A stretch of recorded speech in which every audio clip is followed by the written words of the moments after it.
Hello friends, I am Harish Dembla from Accurate Fortune Astrology. दोस्तों, आज हम बात करेंगे बुध देव की मिथुन लगन के द्वादश भाव की प्लेसमेंट के बारे में।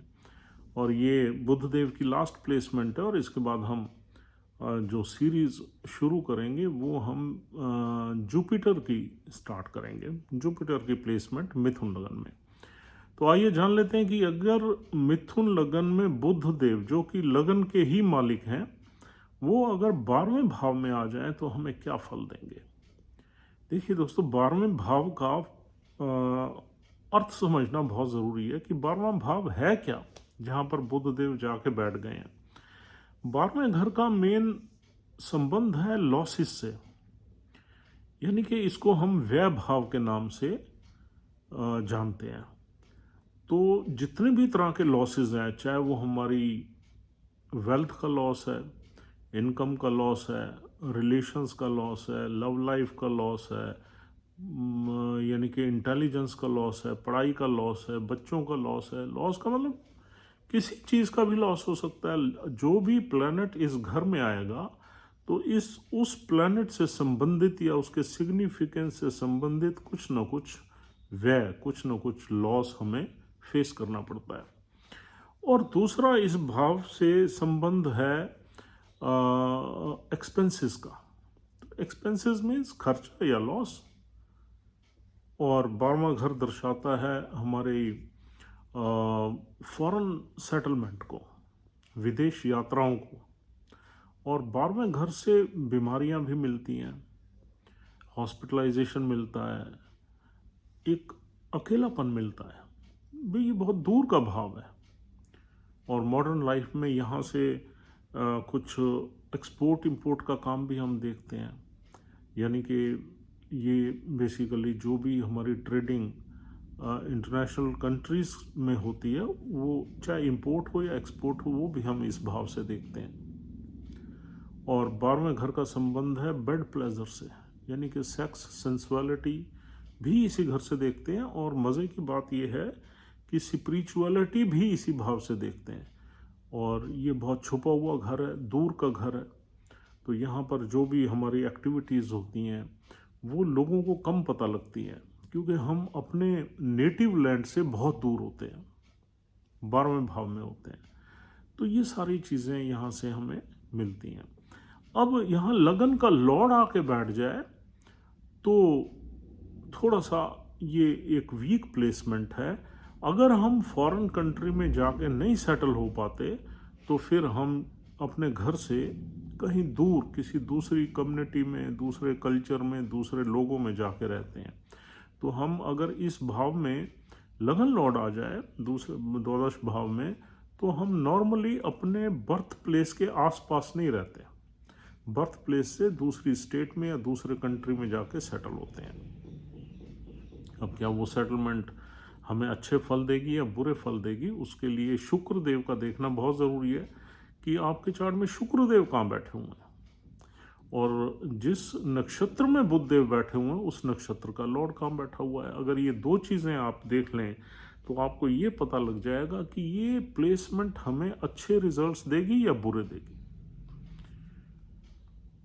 तो ये हम आगे चर्चा करेंगे। पहले तो ये जानना ज़रूरी है कि यहाँ पर बुध देव बैठ के आदमी को क्या रिजल्ट्स देंगे।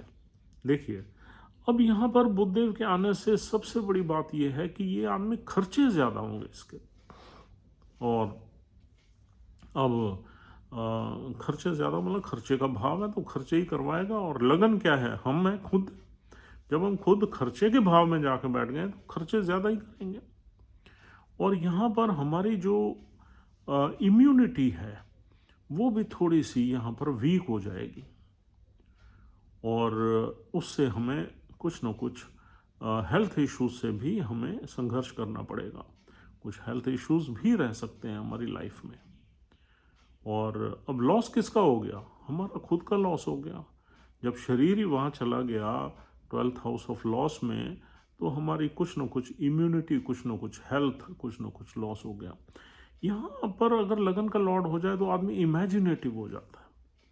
यहाँ पर इमेजिनेटिव होने से कई तरह की स्किल्स भी डेवलप हो जाती हैं, क्योंकि 2 नंबर साइन जो है शुक्र देव का साइन है, और शुक्र देव तो प्राइमरली क्रिएटिव प्लैनेट है, क्रिएटिविटी के लॉर्ड हैं।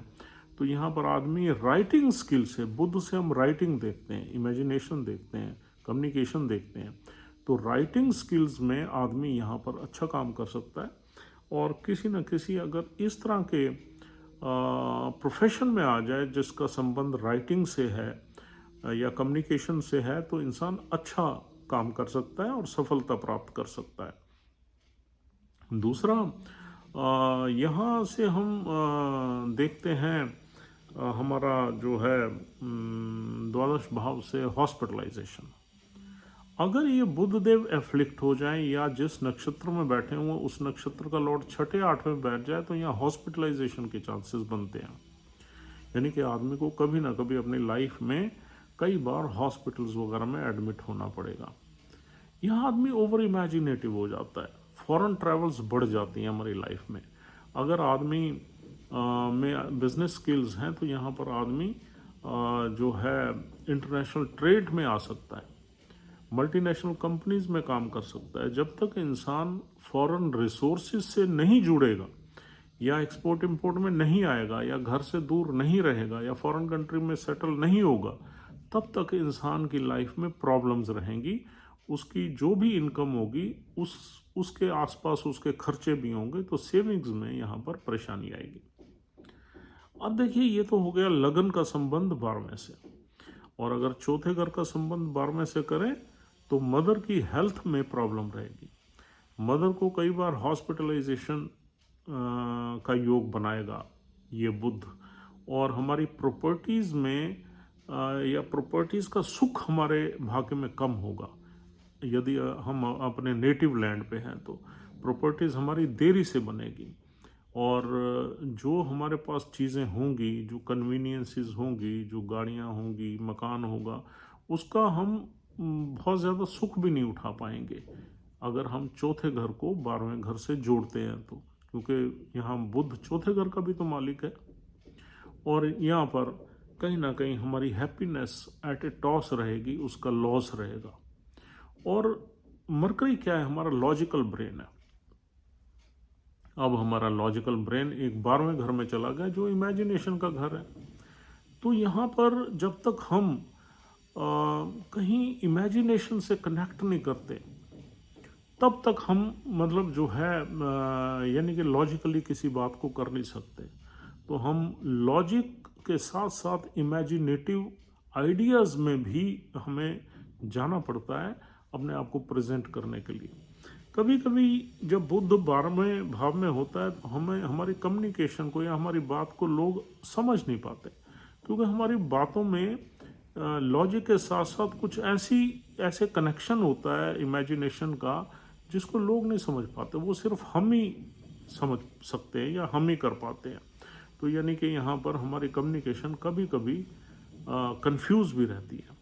लेकिन अगर हम किसी ऐसी हमारी कम्युनिकेशन में इमेजिनेशन का ब्लेंड हो जाए या मिक्सचर हो जाए, और हम किसी ऐसी एक्टिविटी में आ जाएं जहाँ पर एनालिटिकल स्किल्स के साथ साथ इमेजिनेशन भी हो, तो हम उस काम में सक्सेसफुल हो जाते हैं। तो काल पुरुष कुंडली में बुध 12वें में इसलिए वीक हो जाता है कि बुध हमारा वर्किंग माइंड है, लॉजिकल माइंड है, रीजनिंग वाला दिमाग है, और 12वां घर इमेजिनेशन का है। तो यहाँ कंट्राडिक्ट एनर्जी है, बुध से मैचिंग एनर्जीज नहीं है 12वें भाव में। अब हम देखते हैं यहाँ पर 2 नंबर साइन है। 2 नंबर साइन किसका है? शुक्र देव का है। तो यानी कि बुध देव अपने मित्र के साइन में बैठे हुए हैं। तो अब पर्टिकुलरली बुध के लगन में यानी कि मिथुन लगन में ये एक अच्छी बात हो गई कि 12वें घर में 2 नंबर साइन है। 2 नंबर साइन है हमारी फैमिली का, अर्थ साइन है, स्टेबल साइन है, हमारे परिवार का साइन है, वेल्थ का साइन है, स्पीच का साइन है, ईटिंग हैबिट्स का साइन है, और बिजनेस का साइन है। तो ये एक अच्छी बात हो गई। बुध 2 नंबर साइन में ज़्यादातर अच्छे ही रिजल्ट्स देता है। और यहाँ पर अगर एक और कोई यहाँ पर प्लानट सपोर्ट कर दे तो इंसान की फॉरेन कंट्री में बहुत अच्छी सेटलमेंट हो सकती है। यानी कि यहाँ पर चंद्र आके बैठ जाए, या यहाँ पर शुक्र आके बैठ जाए, या राहु चौथे घर में चला जाए, या 9th हाउस में कुछ अच्छे प्लैनेट्स आ जाएं, तो इंसान की फॉरेन कंट्री में सेटलमेंट सक्सेसफुल हो जाएगी। यानी कि आदमी फॉरेन कंट्री चला भी जाएगा और वहाँ कामयाब भी हो जाएगा। देखिए, ये यहाँ पर 2 नंबर साइन में भी 3 नक्षत्र मिलते हैं। पहला नक्षत्र है कृतिका नक्षत्र, और कृतिका नक्षत्र सूर्य देव का है। अगर यहाँ बुध देव सूर्य के नक्षत्र में बैठ जाएं तो कृतिका नक्षत्र एक फ्लेम को रिप्रेजेंट करता है, रेजर को रिप्रेजेंट करता है, अग्नि को रिप्रेजेंट करता है। तो यहाँ पर इंसान की वाणी में, कम्युनिकेशन में तेजी आ जाती है, अग्नि तत्व आ जाता है, एक अथॉरिटी आ जाती है, आदमी कटाक्ष हो जाता है, तीखा हो जाता है, और वो अपनी वाणी से कभी कभी अपने रिश्तों को भी खराब कर लेता है, क्योंकि रिश्तों का एक्सटेंडेड फैमिली का भी हाउस है ये 2 नंबर साइन है, सॉरी हाउस नहीं साइन है, 2 नंबर साइन हमारी एक्सटेंडेड फैमिली, पेरेंटल फैमिली, यानी कि हमारे कजन्स हैं, चाचे मामे या बुआएं, जो हमारी एक्सटेंडेड फैमिली है उसको भी रिप्रेजेंट करता है। अगर यहाँ पर बुध देव कृतिका नक्षत्र में बैठ जाए तो यहाँ नेटिव की वाणी में अग्नि तत्व बढ़ जाएगा, और कभी कभी वो इतनी तीखी बातें कर देगा कि उसके रिलेशंस खराब हो जाएंगे। वैसे आदमी सच्चा होगा, कड़वा होगा लेकिन सच्चा होगा, क्योंकि सूर्य जो है सात्विक प्लैनेट है। मैलेफिक एनर्जीज हैं सूर्य में, लेकिन अग्नि का संबंध किससे है? अग्नि का संबंध इन्हीं चीज़ों से है, सत्य से है। तो यहाँ पर इंसान तीखा ज़रूर होगा लेकिन सच्चा होगा, सच बोलने वाला होगा, स्ट्रेट अवे बोलने वाला होगा। तो कृतिका नक्षत्र में थोड़ा सा अहम, घमंड, प्राइड, तीखापन, अग्नि तत्व ज़्यादा रहेगा। लेकिन अगर सूर्य की प्लेसमेंट हमारे चार्ट में किसी अच्छी जगह हो जाए तो यहाँ पर इंसान अपने प्रोफेशन में अच्छी सक्सेस लेगा, यानी कि कहीं बिजनेस मैटर्स में अच्छा काम कर सकता है, क्योंकि सूर्य भी मित्र प्लैनेट है बुध का, और शुक्र जो डिस्पोजिटर है इस राशि का वो भी मित्र प्लैनेट है।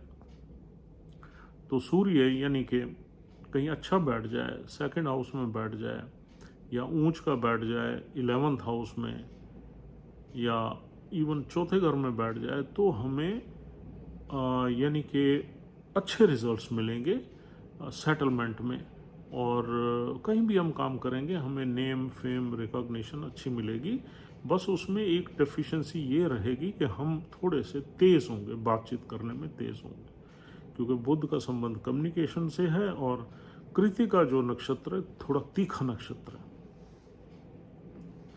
और दूसरा यहाँ पर नक्षत्र मिलता है रोहिणी नक्षत्र। रोहिणी नक्षत्र चंद्र का प्रिय नक्षत्र है। Rohini was the beloved, most beloved wife of moon in are mythological stories. तो रोहिणी नक्षत्र में अगर यहाँ पर मरकरी बैठ जाता है तो आदमी थोड़ा सेंसुअल हो जाएगा, थोड़ा फ्लर्ट हो जाएगा, थोड़ा उसकी जो इंक्लिनेशन है वो औरतों की तरफ या अपोजिट की सेक्स की तरफ कहना चाहिए ज़्यादा रहेगी, फीमेल या मेल। तो आदमी यहाँ पर इस हाउस का संबंध भी बेड प्लेजर से, तो आदमी सेक्स एंड सेंसुअलिटी में लिप्त हो सकता है। रोहिणी नक्षत्र में अगर यहाँ पर मरकरी बैठ जाए तो उसका फोकस वहाँ रहेगा। लेकिन यहाँ पर रोहिणी नक्षत्र में एक रिचनेस मिलती है, एक रॉयल्टी मिलती है, रॉयल लाइफ मिलती है। तो आदमी, लेकिन यहाँ पर पैसा कमाने में कोई कमी नहीं है। अगर चंद्र की प्लेसमेंट अच्छी हो जाए हमारे चार्ट में, चंद्र अगर यहीं बैठ जाए तो फॉरेन की सेटलमेंट में जाके आदमी रिच हो जाएगा, वेल्दी हो जाएगा। और चंद्र अगर दूसरे घर में आ जाए अपनी राशि में, तो भी आदमी फॉरेन कंट्री से कमा के अपने नेटिव लैंड में पैसा भेजेगा, अपने पेरेंट्स के पास भेजेगा। और अगर चंद्र इनकम के घर में आ जाए 11वें घर में तो भी बहुत ऑस्पिशियस है। मित्र राशि में आ जाए, केंद्र त्रिकोण में आ जाए तो भी अच्छे फल देगा यहाँ पर बुध रोहिणी नक्षत्र में। चंद्र की प्लेसमेंट नीच की नहीं होनी चाहिए, यानी कि छठे घर में नहीं होनी चाहिए, 8वें में नहीं होनी चाहिए। अगर इन दोनों घरों में आ गई तो फिर परेशानियां यहाँ बढ़ जाएंगी, इंसान की हेल्थ भी खराब कर देगा ये, और इंसान ओवर सेंसुअलिटी में चला जाएगा और उसके संबंध जो है वो टिकेंगे भी नहीं, शॉर्ट लिव्ड रहेंगे। तो ये तो हो गया रोहिणी नक्षत्र के फल। अब तीसरा नक्षत्र यहाँ मिलता है मृगशिरा। मृगशिरा नक्षत्र के 2 चरण मिलते हैं यहाँ पर, रोहिणी के 4 मिलते हैं, मृगशिरा के 2 मिलते हैं, पहला और दूसरा चरण। अगर मृगशिरा नक्षत्र में यहाँ पर बुध देव बैठ जाएं तो ये मंगल देव का नक्षत्र है, एनिमी प्लैनेट का नक्षत्र है ये मृगशिरा, लेकिन नक्षत्र बहुत अच्छा है।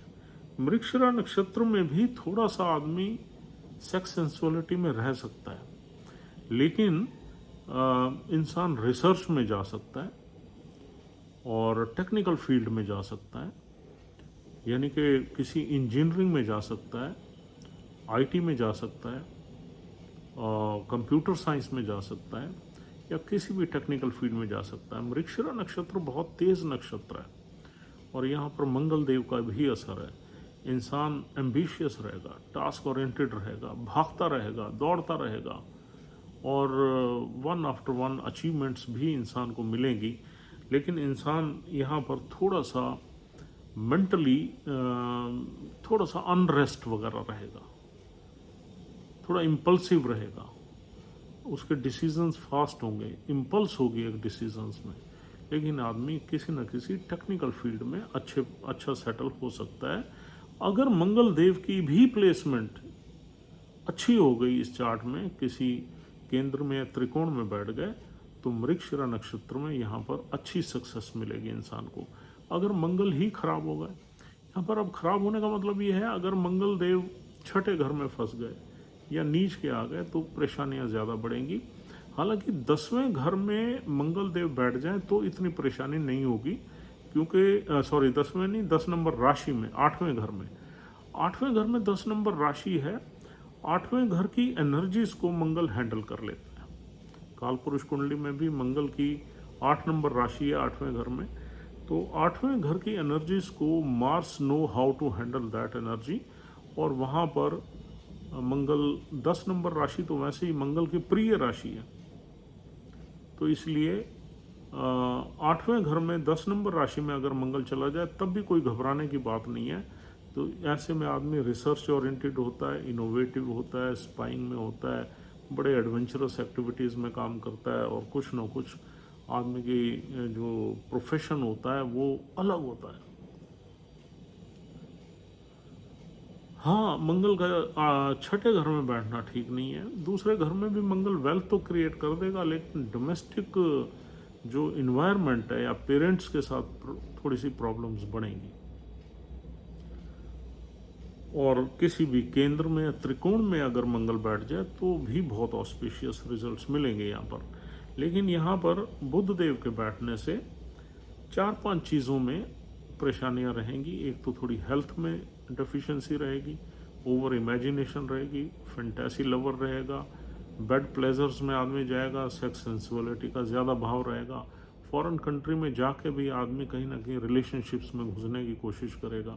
हाँ, कृतिका नक्षत्र में ये फल कम देखने को मिलते हैं बजाय रोहिणी और मृगशिरा नक्षत्र के। और दूसरा, इसमें शुक्र और चंद्र की प्लेसमेंट भी देखना बहुत ज़रूरी है। और यहाँ बैठा हुआ मरकरी देखेगा छठे भाव को। अब छठे भाव में देख के नेचुरली छठे घर की चीज़ें भी एक्टिवेट करेगा मरकरी। तो छठे घर में 8 नंबर राशि पड़ी हुई है। 8 नंबर राशि मरकरी मंगल देव की है और एनिमी साइन है 8 नंबर बुध देव का। तो वहाँ से आदमी अगर डेट्स वगैरह, लिटिगेशन, डेट्स और कुछ डिस्प्यूट्स, इस तरह की चीज़ें भी एक्टिवेटेड रहेंगी लाइफ में। और देखिए, आदमी अगर प्रॉपर्टीज़ मैटर्स को देखें, चौथे घर का प्रभाव, तो फॉरेन कंट्री में प्रॉपर्टीज़ आदमी बना सकता है या अपने घर से दूर बना सकता है, यूँ कहना चाहिए। वो उस केस में ज़्यादा संभव होगा जब मंगल की प्लेसमेंट हमारे ओवरऑल किसी भी नक्षत्र में बैठा हो बुध, लेकिन मंगल की प्लेसमेंट अगर अच्छी है हमारे चार्ट में, तो हमारी प्रॉपर्टीज़ वगैरह घर से दूर बन जाएंगी। तो दोस्तों, इस तरह से कुछ यहाँ पर मरकरी आपको रिजल्ट्स देगा द्वादश भाव में। और उम्मीद करता हूँ ये काफ़ी डिटेल में हमारी डिस्कशन हो गई है और आपको समझ में आ गई है। तो दोस्तों, आज बुध देव की प्लेसमेंट का ये लास्ट हमारा सेशन था। इसके बाद हम जुपिटर की स्टार्ट करेंगे 2-3 दिन में। उससे पहले 1-2 और मिसलेनियस वीडियोस कोशिश करेंगे आपको देने की। And thank you very much once again. If you are liking our videos, please try to subscribe our channel on priority. That would really please us कि हाँ यार, हमारे सब्सक्राइबर्स रेगुलरली बढ़ रहे हैं, लोग हमारी वीडियोस को पसंद कर रहे हैं और एक मोटिवेशन भी हमें मिलता ही है इन चीज़ों का। तो आप सब्सक्राइब ज़रूर करें अगर आप हमारे व्यूअर हैं तो। और else we'll see you tomorrow. Take care of yourself and your family and have a nice time. Goodbye.